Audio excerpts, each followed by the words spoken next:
ลูกมันร่ำรวยคนทุกคนนั่นแหละ เออ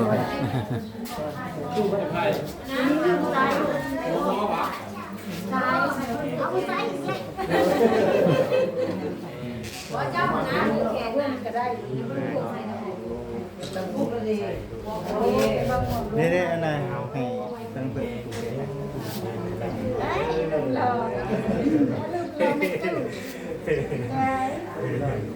รอเนี่ย แล้วการที่ประกาศเรื่องประกาศเรื่องมาจะงานใจมีความเป็นไปได้เวลาเด็กเขาอยู่ตรงนี้ช่วงนี้อันเดียววันนะ ใช่ มีเอฟซีหลายๆลูกเลยซีหลายๆ ชั้นยี่นี่ชั้นยี่นี่ คุณผู้สิทธิ์คุณเขาคุณเขาเจริญกาศิกับหนุ่มแหน่งท้องเต่าจริงจริงทุกผู้สิทธิ์เล็กน้อยกาศิลมปินเช้าคุณผู้สิทธิ์ผู้สาวกาศิหน้าชื่อนั่งผ่าบอกว่าไม่ใครผ่าสีขันต้นทองให้เจ้าเหลืองมองผู้รอย่องเพื่อเมื่อผู้ผู้สิทธิ์พุ่มว่าหลานใจผมตรงไม่คิดอะไรทำอะไรใครเจ้าได้สมเจ้าปัฒนาผูกเป็นเรื่องผูกป่าเอาอาหนาบ่าวให้เจ้าได้เก้าหนาเจริญหลังคนซอยให้เนี่ยวันนั้นทุกคำว่าเราให้มันยืนมันเย็นละจ้า สาธุ ถ้าเจ้าแบบนี้เอา มันโตคงได้ลูกเราคงเติมแม่ได้เนาะเติมลูกซ้ายคอยได้มันตักลูกซ้ายคอยได้ดูใจละโอ้กันเขาบอกว่าลูกสองคนเจ้าในวันตอนแม่ซึ่งเติมแม่ก็ได้โทรหาพระเจ้าจะได้ โอ้โดย มือว่าถ้าขนมกันแล้วเปิดบรรลุเอาบอกว่าการีกับเจ้า โดยแต่ลายแม่เลย แม่ของเมียเจ้าของเมียเจ้า เสือ คือมาแต่อเมริกาให้เมียเจ้าเจ้าก็มาที่มาแม่กับไปนี่แม่บอก เดี๋ยวมาทำเด้อ ก็ยายกันเพื่ออันคือมาแต่อเมริกา อ๋อ ก็ยายกันตามนั้น เกิดใหม่เนาะ งาม โอ้ถึงยืด โด เนาะ ย ขั้นเบอร์ใหญ่ของเท่าสลีเบอร์เจ้า แต่ว่าเป็นว่า ใจมันนู้เกือบไม่ไหม้เอ๊ะบ่ได้ออก อ๋อจังทีเนาะ ออกก็มาข้ามมาจากทวีปเนี่ยคนมาฮอดลาวฮอดน่ะ มีเงินมาประเทศเรา เอ้ย บ้านเฮานี่บ่มีได้บ้านเฮานี่เนาะบังลงกันเด้ เออโอ้ยพาเฟสได้เนี่ย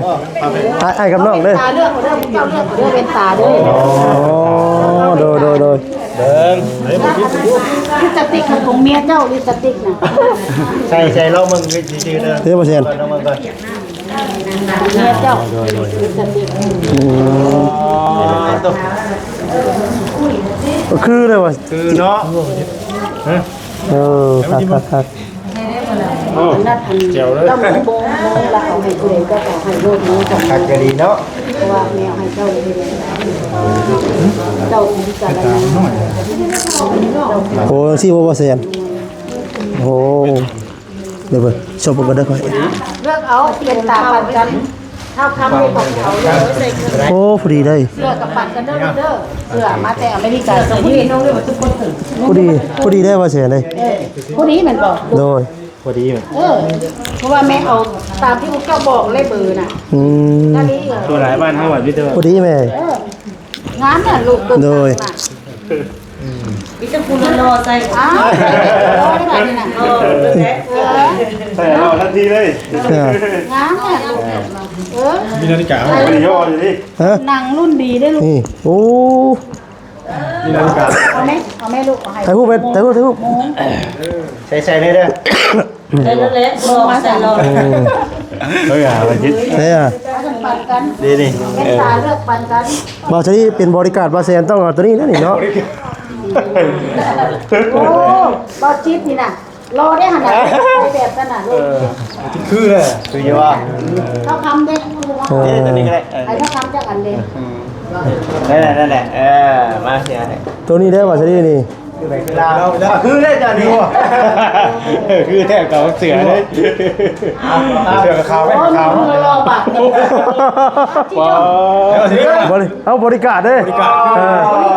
บ ริการว่าเสียเด้ ว่าที่จะคนรอพวกเจ้ายืนเลี้ยงกันแล้วก็ถ่ายรูปเลยฝากมาจากเมย์เนาะแม่มา โดย ถ่ายรูป ไปเลยพี่น้องเลยเนาะ ถ่ายรูป ไปได้ อ่า แม่มาจัดเด้อ อ่า 1 2 3 ทุโล เฮ้ย โอ้คัก มึงนอก เนาะ มันของค่อยเกิดมาฮอดที่เงินตา คักพี่น้องเลย เนาะธรรมดาเลย แม่น ขี่ยุ่นมาคนนี้นี่เนาะ แม่นโอ้ยกี่ยนต์มาหลายยนต์ได้นี่ กระโปรงสุดกระโปรงนุ่งนอนก็ได้อันนี้ แต่เสื้อผ้ากันปั่นกันเด้อ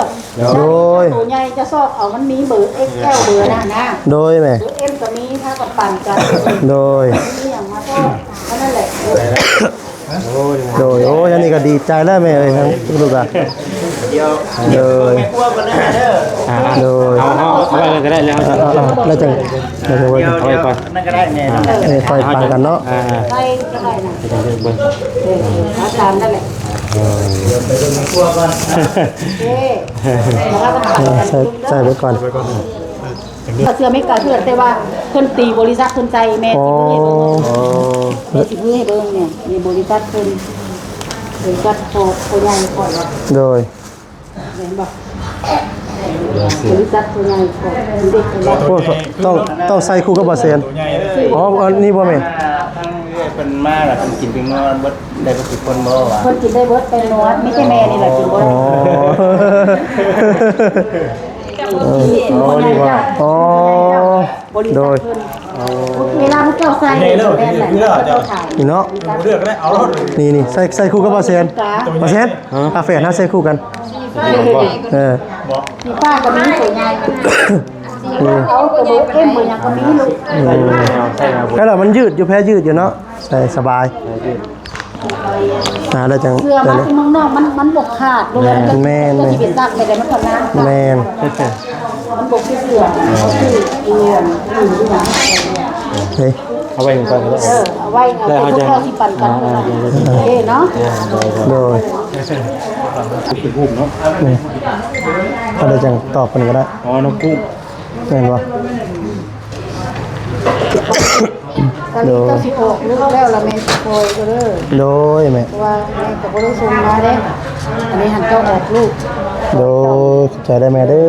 ออกลูกแล้วนะ โดย ก็สิว่า เวลาได้แม่เด้อ ซอยกันแม่นบ่ โด ล่ะ ย ซอยได้ก็ซอย โดย ซอยนึงบ่ล่ะ โดยแม่ แล้วบัดนี้ก็ไล่ตามนั้น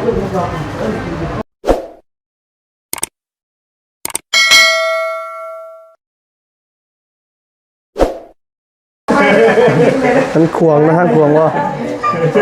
ย่างเลย โดย แต่แซ่บเนาะกินหน่อไม้ แกงหน่อไม้เนาะ จับเลยแกงหน่อไม้เอาไป ได้1 2 โอ้ขอบ 1 2 3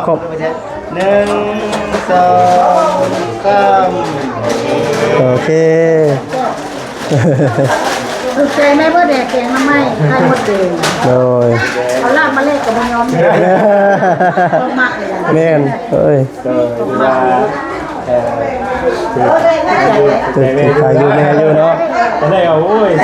นอกก็บ่มีเลยลูก เนาะ ยากเลยบ่มีเลยแบบสิน่ะ โดยแม่ ช่วงนี้แถวตลาดบ้านนอกเขาเจ้าออกมาขายหลายเนาะ แม่น ปลานี่มีอยู่อเมริกาแต่ว่าอันนี้นี่น่ะว้ายบ่มีเด็ดขาด แซ่บเลย ฮะแบบบ่มีเลยนะเนาะ มานั่งกินน้ำแม่เลยแต่แม่นั่งกินผู้เดียว เอาว่าเซ็น ดังมานั่งกันเลย หันหน้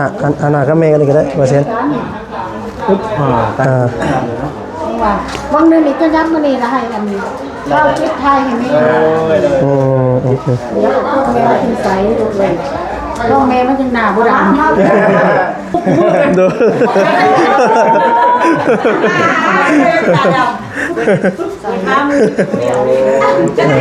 เดินหน้าด้านเพื่อน โดย ใส่เลย เอาเบี้ย แก้ว หอมแกงไม่เนาะมีกันไปด้วยนี่ว่า โดย เมื่อคืนไปกินป่าเมื่อเนี่ยกินป่า ไม่เป็นรถ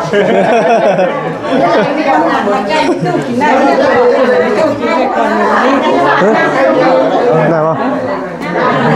เอายุ่งอ่ะอยากรอ เอาถ้วยน้อยไม่แม่ เอาเลย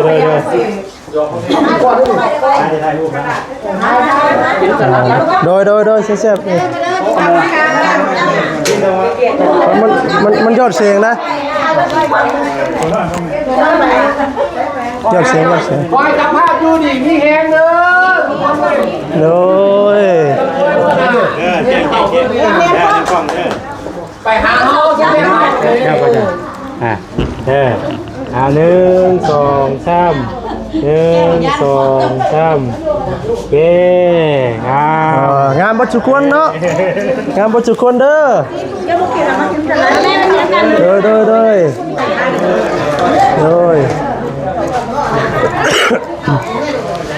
โดยพี่น้องเลยเนาะ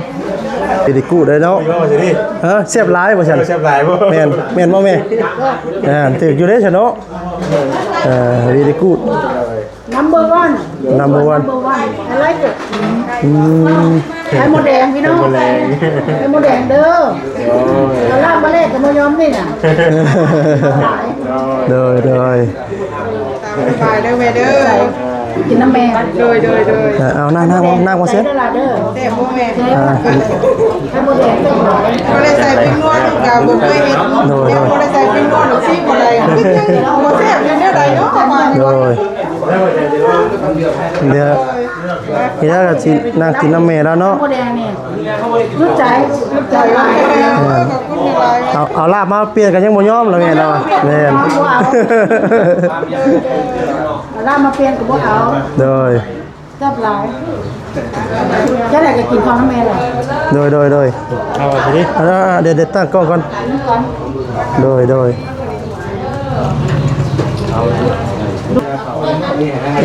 เนาะเอานั่งกินข้าวน้ำเมก่อนขออนุญาตน้ำเมเด้อ กินลูกกินน้ำกัน โดย เอาแต่หักได้เด้อ ฮะเป็นห่วงตั้งว่าดิ คันสาลีต่างหากแม่กับพี่ต่างหาก ไปทำอะไรดี ว่าได้เป็นห่วงข่อยจักดีเนาะเจ้าเนาะห่วงข่อยนี่ อันนี้น้ำแม่บอก โดยแม่โดย เอาไปดิจะแทบแล้วกันแม่โบได้ใส่ของชูรสโบเป็นอย่างเด้เจ้ากิน โดยบ่เป็นยังแม่ มันก็สิลองมือที่หลังแน่นี่ยังไงว่าจะดีชาติ แซ่บคือเก่า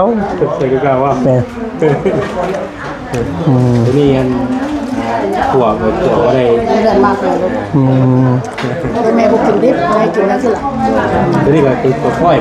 ใส่บ้านอย่างนี้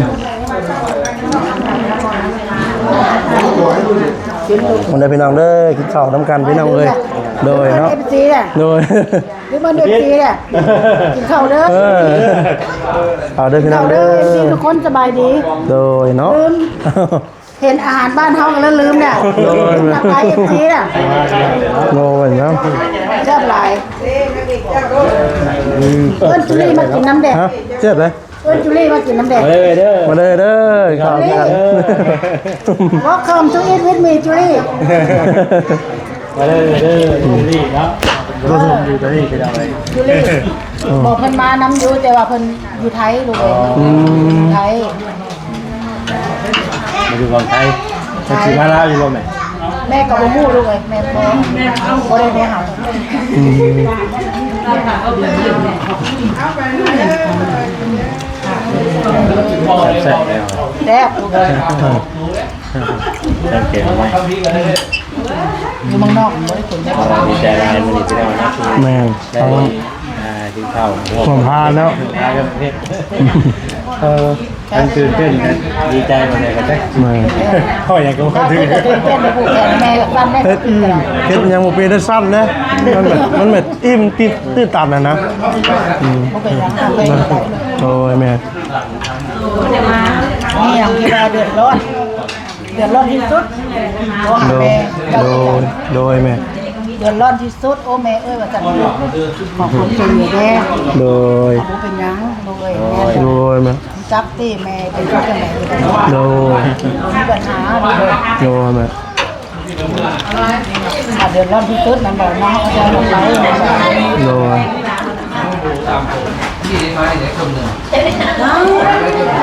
แม่บอกเขา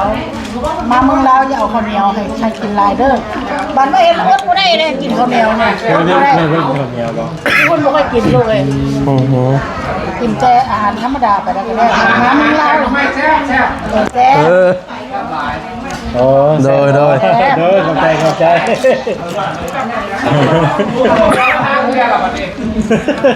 อะไรก็น้องดังๆนะ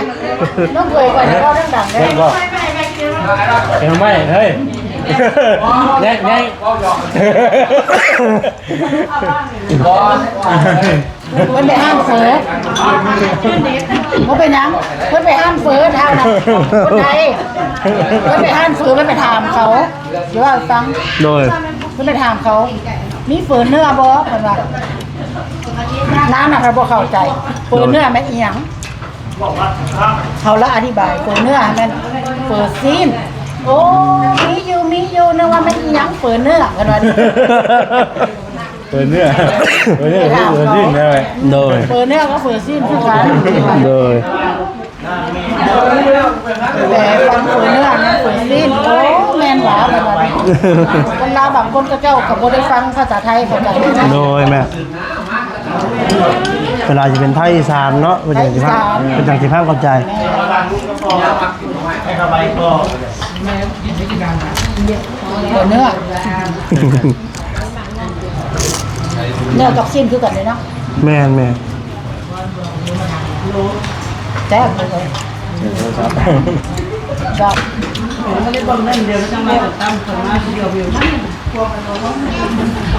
อยากไปบริเวณ เป็นก็เห็นรูปอยู่ว่าไงเป็นก็เบิ่งอยู่วะเป็นก็เบิ่งอยู่ แม่เปิดให้เบิ่ง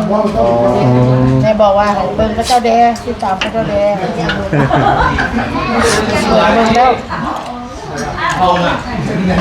ทำมันมีตู้เขาเลย ไม่เป็นยังลูกกินรถ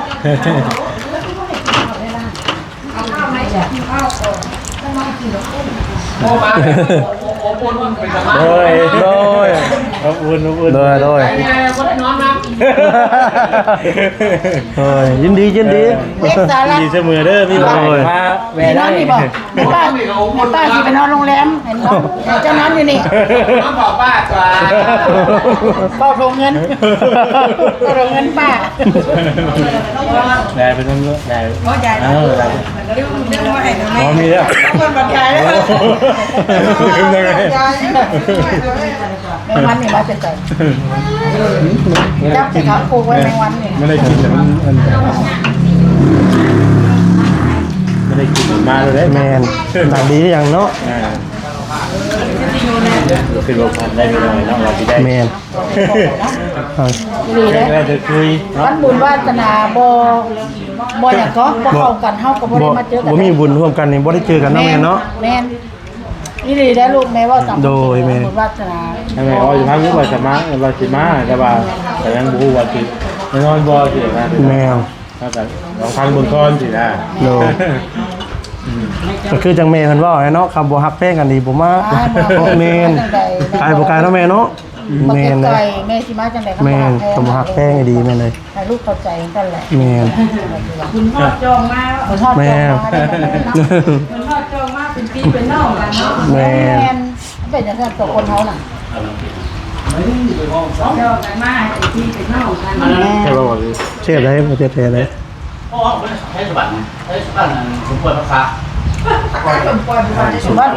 วันเกิดพอ บ้านสมปอยพ่อค้า สมปอย บ้านสมปอยพ่อค้าอยู่ทั้งไหนก็วันที่จักว่าวันที่พระสวรรค์บ่พระสวรรค์บ่ ทั้งสวรรค์ วันเกิดพอเพิ่นอยู่ภาคสมปอย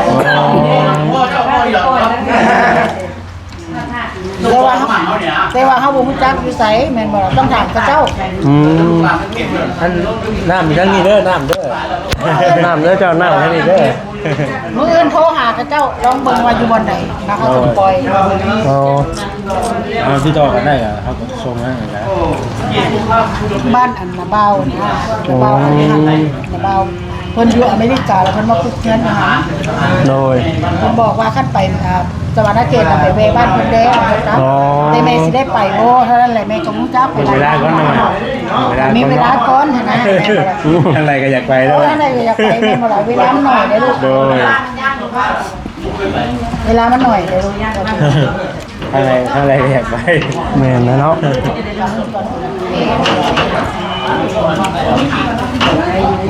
เก่าแม่เลือดเดียวกัน เอาดีเลย น้องกุทิศแม่ โดยพูดกุหลาบบ่แม่ กุหลาบแม่นนางอันนั้นเนี่ย อ๋อ ยังมีน้องซ้ายเพิ่นอีกกุหลาบบ่แม่น แต่ที่นู่นประเทศเลย ฮะ แต่ที่นู่นประเทศเลย แซ่บอยู่ได้เออ จะเป็นน้อยใส่เป็นบ่ แล้วไปเพิ่งกิน แม่น จะกินหลายเด้อเป็นนัวเด้อ เป็นจังได๋แม่ มันแบบว่ามันเฮ็ดให้กระดูกมันแข็งแรง อ๋อ เจ็บเลยมันบ่แม่น อืม อยู่สำหรับแม่นะแม่บ่สำหรับพวกเจ้าแม่ก็บ่รู้จัก เออ ดีเพียงได้ก็ดี คือว่าเฮากินเรื่อยเนาะ เจ้าเรื่องอะไรบ่เรื่องอะไรได้ เรื่อง เนาะ การที่เรื่องการมนุษย์นี่เขาก็เริ่มกินเหมือนกันตั้งแต่แบบนี้ แต่งแต่น้อย ตั้งแต่น้อยดีนะ แม่นบ่ โดย แม่ไปเมืองนอกได้เพิ่นบอกแม่เพิ่นบอกว่าบ่ให้กินผงชูรสโซเดียมแล้วเอิ้นโซเดียมเนาะบ่ให้กินโซเดียมหลายเพราะว่าคันเฮากินโซเดียมหลายมันบ่สุขภาพของเฮานี่นะแม่บอกขาเฮานี่มันบวม อืม พอแม่ขึ้นเครื่องบินมาลงเงินมาบวมขา โดย นั่งรอแข่งตลอดเลย ร้อนแพ้แล้ว แข่งตลอดเลย โดย แม่ซื้อตัวเครื่องบินพิเศษเรื่องนี้แบบเตียงนอนน้ำเลยแบบ อืม ไอ้ต้องเจ็บเล แต่ว่าย อยากนอนแบบไหนก็ได้เนาะอยากนอนก็ได้ อยากนั่งทำแม่ก็เอาเตียงอีดขึ้นนะบอกถ้าอยากนอนแม่ก็บีบอีดลงนะเป็นกันเลย ไม่เลยถ้ามันเรื่องแบบนั้น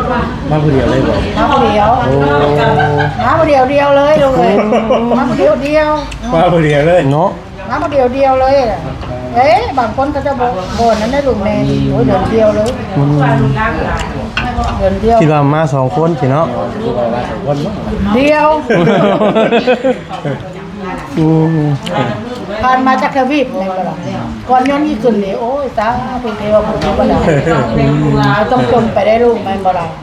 ตลอดปลอดภัยแม่นบ่ล่ะ โดย แม่ไปแม่ไปรู้ไหม ยิ้มแล้วได้ลูก กินแล้วว่าแบบ โดย คุยพวกเจ้าไปนี่เบิดครึ่งคุยไปคุยมาเบิดหลายครึ่ง โดยยิ้มได้ไหมเอ้ย ยิ้มแล้วลูก โดย แม่เสียเงินให้เจ้าอันคือเข้ามาอุ่นเด้อสามเสาเลยอันว่าไปถึงเจ้าหน้านั่นก็ถึงจะสามเสาแล้วก็จับชุดอาหารตามชุดแม่ อิ่มได้ โอ้เราอย่างไรเพื่อนจะต่อยน้ำพี่น้องเนาะยีแล้วว่าอะไรยีแล้วว่าเสื้อลายว่ากับเสื้อลายจะอะไรก็วิธีกูดว่า จะแพงเนาะ เออ จะแพงกว่าคนเก่งอะไรดีวะ แน่เนาะย่องเมียนะนี่เนาะ ป้าฮ้อนก็ไป อืมเอากินไออิ่มเด้อ เอาเงินให้ซื้อข้าวค่ะซื้อข้าวเต็มเลยตอนนี้ราคาอย่างก็ตามถุงแม่เจ้าจับ3ถุงมันจะต้องเป็นเท่าไหร่นะ แต่โอเคผมแรก 3ถุงหัน เดินเข่าสามสอบเนาะ โดย โดย อันนั้น3ถุงลูกมูลละบาทราคา ยังอยู่ ไปบอก เฮ้ย เมียเจ้าเป็นไรกันลูก ไล่บนด้วยไล่บนเงินว่า แล้วโคราคาบ่ ราคา จัดเด็ดเดียวมันราคาเท่าไหร่ ว่าเมจับออกมา ไล่ตัวนั้นแล้วก็มาคูณช้ามันเพราะจะเอาแบบเดียวกันเด้ มันจะเป็น3ชุดนะเนาะ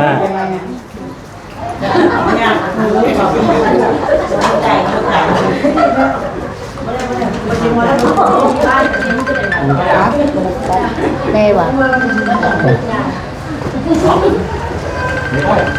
โอเคอันนี้ จังหวะเด้อจน บุกเป็นหูเนาะ นี่ถ้าได้จังตอบกันก็ได้ อ๋อน้องกุ้ง เห็นบ่ ตอนนี้เจ้าสิออกลูกแล้วละแม่คอยก็เด้อ โดยแม่ เพราะว่าแม่ก็บ่ได้ส่งมาเด้อันนี้หันเจ้าออกลูก โด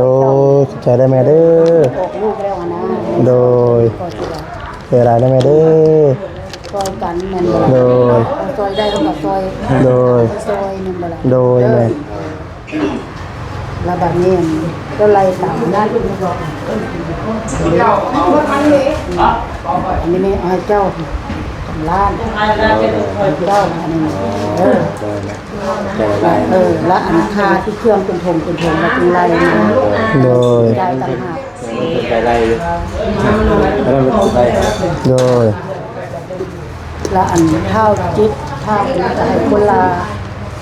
อันนะจะคนหนึ่ง 3 คน 3 คนจะเจ้าคนละล้าน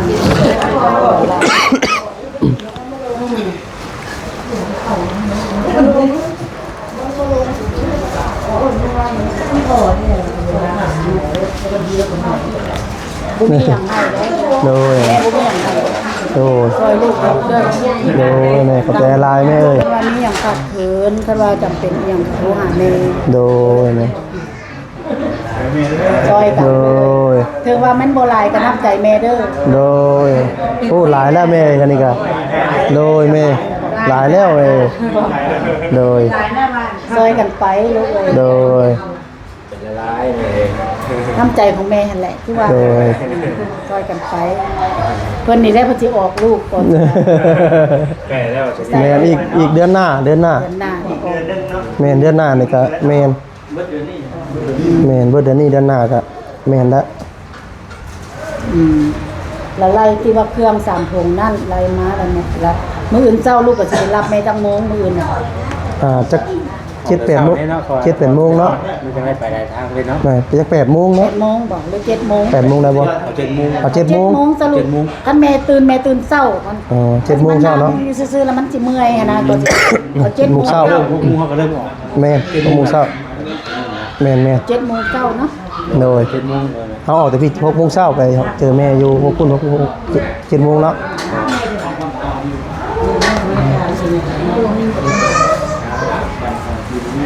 แม่ก็ดีใจแล้วแม่เห็นพวกเขา โดยดีใจให้กันแม่ทั้งลูกก็ได้ แพง โดย ก็บ่มีอย่างตามนั้น ทั้งลูกคืนนี่ก็โอ้ยนอนตอนสิบ่รับตื่นเต้นแฮงเลยเลย โอ้ยเสียหน้าแม่เพชรแล้วว่าฉันเด้อนอนตอน นอนบ่รับได้เห็นพวก จังได๋น้อฉัน สวรรค์เขตเป็นแล้วเด้เนาะ โดยโอ้ยตื่นเต้นแฮงเลยทั้งลูกก็ได้ เป็นยังไงลูกไม่เห็นตัวจริงล่ะเห็นแม่เพชร เลย พอประกาศว่าจะแม่เพชรเฮ็ดเฮือนหลังนั้นแม่เพชรเฮ็ดเฮือนหลังนี้เฮ็ดแล้วเป็นยังไงบ้าง ใจแม่เอ้ยใจ ก็ซอยกันไปก็ซอยด้วยเนาะแม่ว่ากันแล้ว เข้าไปให้รู้อะไรกันว่า เพชรบ่แม่เพชร จอย เนาะ ได้2คนบ่นี่น่ะแล้ว ตัวแล้วโอ้ไปนอนอยู่พุ่นน่ะนอน ว่าก็ไปนอนโรงแรมได้ตลอดเด้เนาะเพราะว่าเฮาสร้างมันไกลเด้เนาะแม่นบ่ล่ะ ว่าพี่โลก 100 กิโล ว่า จากบ้าน พี่โลกล่มเลยล่มเลย ดี จ้ะ แล้วลูกเอ้ยเฮ็ดต่อไปสู้ต่อไปถึงว่าเจ้าบ่มี FG หลายคือเพิ่นนี่ก็เจ้าก็ต้องสู้ต่อไปแม่นบ่ล่ะบ่ได้แม่นบ่ล่ะการหากินอยู่บ้านเฮาแม่นบ่ล่ะคือว่า โดย นี่อันนี้ยัง3 ชุดบ่ โดยสายชุด เท่าใด ชุดหนึ่งนะ ได้ 4 3 แสน 3 แสน80 ทำเต็มไปทุก 3 แสน ตามจุดนะตามเต็มไปทุกโอเคมีแม่ให้4แสนค่าเครื่องเจ้า โดย ตามนั้นแม่นบ่ล่ะ นี่ล้าน บ้านเท่าใด ล้าน4ล้าน3 แสน บ้านของฟังบ่ฟังฟังเต็มฟังไปฟังมามันแบบว่ามันเมื่อยล่ะ โดยเดินทางมาแต่ไกลเนาะว่า บ่ได้พักเลยเนาะแม่เนาะ แม่ โอ้บ่ได้ถามเลย มาตั้งแต่จักโมงแม่เดินทางมาแต่พุ่นแต่เวียงจันทน์ แต่เวียงจันทน์แม่ออก6โมงเช้าเด้ลูก อ๋อ 6 6 โม โม ง ง เช้า เช้า แม่ออกน่ะมาฮอดที่จังโมงจะไปรับแม่จังโมงจริง 3 โมงบ่คือ4 โมง3 โมงเนาะ โมงเช้าเด้ จอดมีแต่บอลเดียวหรือว่า2บอลเท่านั้นซื้อน้ำมันแล้วก็ประกอบ กับ น้ำ กับกินข้าวเนาะแม่เนาะ กินข้าวอยู่บอลบ้านเด็กผู้ใหญ่แม่ก็บ่จื้อซื้อ โดย คือใจอยู่บ่เว้นตา มีแต่พูดล่อบัดนี้เนาะ นี่คนละรอได้บ่เนี่ยถ้าแต่ใจเว้นตาไทยได้งามเด้อนะแม่นบ่ล่ะ แม่น เข้าเขาไปซื้อเจ้าก็ได้ที่เว้นตาได้แล้วบ่ อยู่พูดแม่อยู่แม่น แต่อันหนึง อีกจังได๋แหละเดินอาบน้ำ โดยแม่โดย เมื่อยอาบน้ำแล้วก็สิพักผ่อน โดย หัวเว้นล่ะเจ้าไปรับก็ได้ออกเดินทางนำกันไปเช้าแม่นบ่ล่ะ โดย ตามนั่นแหละลูก ในเรื่องรถนี่คือเป็นรถน้องเช่าครับ หลานก็ได้เอาเงินมาต่อหลานก็เอาเงินมา ค่า ต่อ ค่าน้ำมันเนาะค่าน้ำมัน ขวดน้ำไหม้อยู่ ยังขวดน้ำมันอยู่ไง น้ำมัน ค่ากินน้ำมันเป็นของวัดกินของข้าวแล้วแต่ต้องกินของหวาน หล เนาะ เขาก็อันเรียกว่าเขาต้อนรับแขกไปท่องเที่ยวไปจังซั่น อืม พอดีเลย น้อ เนาะ งซ้ายแม่ก็มีรถกระบะคือเพิ่นนั่นแหละขนาดบ่กล้าครับมันไกล เดินทางไกล ใน เนาะ ขนาดผูกแขนเอ้ยซื่อๆก็ยังสั่นสิไปจับอันพวงมาลัยรถมาฮอดสวรรณเขตอะบ่ฮอดล่ะลูกเอ้ย โดย ก็ไปเที่ยวแต่เวียงจันทน์เท่านั้นแหละน้องซ้ายแม่น่ะ อืม เที่ยวแต่เวียงจันทน์เท่านั้น โดย ร่างกายนั้นเพิ่นก็บ่อันนั้นนะ นี่ก็ครั้งแรกที่ได้สิได้ แม่ รู้สึกไปพุ่น บ่เสียง เก้า แห เอง มมันก็ไกลเติบเด้อลูกไกลเติบ โอ้ มันมีแต่บอลหนทางเส้นอยู่ใกล้ โอ้บ่เลยกับเขา ใกล้กับเซโนก็เจ้าแปลงหนทาง สามสี่โมง อ๋อ ละกายนั่นก็โอเคอยู่ เอายิงตก แถว เลยเนาะ Dạ. แถวมองกันขมวนลงมานี่บ่แม่ เจริญหลายเติบแต่ อ๋อ แต่อยู่บอลคำมวนอะไรลูกก็เจ้าแปลงทางอะนะ อ๋อ มันก็แบบว่ามันก็ต้องซ่าได้จังหน่อย มาแม่มาแต่ต้องได้พักผ่อนนั่นแน่อยู่บ่ ยาวเลยว่าฉัน ยาวเลยบ่ ยาวเลยได้นี่แต่ไปแวะกินข้าวห้างขายคือก็จะเปิดใหม่อัน บ่ได้สมัยที่ตอนที่เขาเนาะ อืม แล้วก็เข้าห้องน้ำเข้าห้องน้ำ2-3เทื่อเท่านั้นแหละเลย เพราะฉะนั้นต้องไปในเช้ากันมา คุณเจ้าไปแต่เศร้าเด้อกันไปจันพระเจ้ามืดอึดคือบ่ได้ที่สิฮอดคนน่ะเลย โดย แต่ว่าหลานแม่นี่เขาสำนานเขาขับรถไว้เพราะว่าเขาขับไปทั่วไปประเทศไทยไปอย่างนั้นเขาเป็นคนไทยได้ลูกแม่น โดยแม่นเนาะ เพิ่นเป็นคนไทยได้เพิ่นไปตลอดไปเสียงใหม่ไปอย่างแม่นบ่ล่ะเนาะ อืม ว่าสิว่าแต่ว่านี่เขาก็มาลึงน้ำอยู่นี่แน่นะ โดย คนต่างประเทศคือว่าอะไร โดย ขับไว้คันขับซ่ามันก็คือแบบว่าหรือว่าสิมาฮอดพี่แม่นบ่ล่ะ แม่น เป็นเรื่องขวดคนน้ำไหม้อยู่ ทานเนอร์เนาะตากินผลไม้แป๊บนึง บ่ไปยังลูกเอ้ยแม่อิ่มแล้วไม่ใช่กินหลายให้อ้วนให้ ถึง อ้ว กำลั น งจัดผลไม้เยอะ ตามนั่นแหละแม่ว่ายังมื้ออื่นสิไปหาตู้โจยอะไรบ่ล่ะบัดนี้หาตู้โจยก็เท่านั้นแหละมันไก่เนาะลูกเนาะแล้วมื้อหน้าเขาจึงไปหาเข้าสวนกับนางนวลหันเท่านั้นตัวลูก โดย เพราะว่าเส้นทางเนี่ยนะ เพราะทุกคนเข้ามาทุกคนเนาะถ้าเขาเบิ่งเวลาก่อนสินะ เบิ่งเวลา เวลาก่อน ไล่เฮากับแวะเลย แม่นมันจะบ่เสียเวลาเฮาแม่นบ่ แม่ เพ เนาะ ราะว่าขากลับลงที่ แค่ว่าเที่ยงวันที่18จะไม่ต้องไป ป้าแล้วป้า ป้าแล้ว ป้าก็ได้ป้า ป้าแล้ว ป้าแล้วแม่เพิ่นเก็บผมได้ป้าบ้านก็ได้บ่เป็นหยังเดี๋ยวเพิ่นสิเก็บเอง เอาตามนั่นแหละลูกเอาแต่ลูกสิทางไปถ้าสมมุติว่ามันมีเวลานะเฮาก็เลยไปทางใหม่เลยไปหาเขาทางเลยมันจะบ่เสียเวลาเฮาแม่นบ่ล่ะ โดย เฮาออกบ้านแล้วได้แม่นบ่ โอ้ยพอมันมีทางเดียวเขาจะได้ นี่ทางลัดตัวเข้าไปตอนนั้นเนาะ ตามนั่นแหละ โดย แม่ก็สิได้เมื่อแล้วบัดนี้เด็กน้อย โดย อาบน้ำลูกเอ้ย โดย น้ำพักผ่อนแม่ก็เมื่อยแล้วก่อนสิว่า มือนะ โดย เนาะ เบิดมือ เมื่อยได้อลูกบนมือนั่ง แม่นั่งรถเนาะ เอาตามนั่นแหละลูก โดย โดย มันงามเลยก็ใส่ เลย คือหน้าก่อนมัดปีก็โตไปก่อนไปก่อนสัก10 ปีได้บ่ฮู้เลยก็ได้สิโทรหาดอก เลย กะว่าบ่ได้ลูกบางทีก็2 ปีมาเทื่อนึง อืม แต่ว่าแต่กี้แม่มาคุปี ทุกปีได้ นี่ มา แม่ก็สุดนี่แหละ2 ปีแม่จึงมา อ๋อ แต่อันพูนแม่มาคุปีแหละเพราะว่าอย่างเฮามีแนวเฮ็ดนะว่าจังซั่น โดย คันเฮาบ่มีแนวเฮ็ดเฮาก็บ่อยาก มี มา เวียดทางบ้าน โดย เนาะกับมาเนาะ มีเวียกทางบ้านแม่ก็จึงมา โดย ทำไทยเดลูกหลานแม่นบ่ โดย ค่ะทั้งผู้นั้นก็ท่าต้อนรับเมย์กับเขาปานนั้นลูก โดย เต็มอยู่บางแสน โดย